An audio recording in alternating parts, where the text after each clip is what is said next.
Well, a lot has changed since World War I, including this country's need for housing that meets the needs of an aging population. Many housing developers and retirement communities build to a universal design to ensure they've created a space that everyone, regardless of age, size, or ability, can live in or visit. Gale Morgan of Splendido joins us now with why universal design makes sense. Why does it make sense? Well, it makes sense because we want to stay where we are. We don't want to have to move as our abilities change or as our lifestyles change. So if we have a residence that is built with universal design, it accommodates all of our physical needs as we change those. Is it expensive to build with this concept in mind? Do you know, for a long time people thought it was, but a recent study at University of Southern California proved that if a developer incorporates universal design during the construction, it can be from no additional charge to 5%. So considering the benefits, it's really not expensive. So it's better to think ahead as opposed to trying to retrofit. Much easier to build from the start. Yeah. Well, what are some important things to consider in universal design? You want the universal design to make it so that anybody of any needs at any point in their life can live comfortably. Little things, like if you think of an older home, most of the doors are knobs.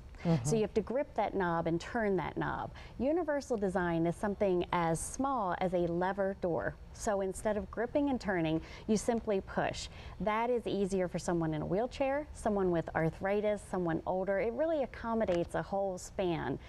So it can be something that small. And of course, another one that quickly comes to mind for me is no stairs anywhere. Absolutely. At least one entry into the home should have 0 stairs.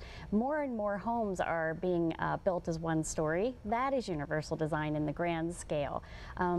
Doors that open out in the bathroom instead of into the bathroom, so that it's easier to accommodate a wheelchair, a walker, or if someone needs help in the bathroom, the door opening out. Speaking of wheelchairs and walkers, what about wide hallways so that these things fit through? Absolutely. If you tour a historic home, one of the first things that strikes you is the narrow hallways. Today's universal design is usually at least a 41 inch hallway, so that you can maneuver a walker, a wheelchair, and just have more space to maneuver within that hallway. Little things like thermostats also. Reachable thermostats. Reachable thermostats. Yeah. I turned my electric this morning, I turned my thermostat and I just stand on my tiptoes.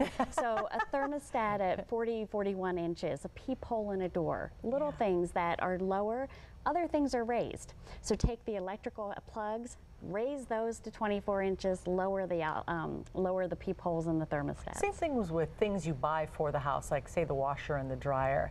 I mean, when that front loading is so low that you have to really bend over, that can be kind of tough as you get older. Yes, front loading is wonderful, but you need to elevate it.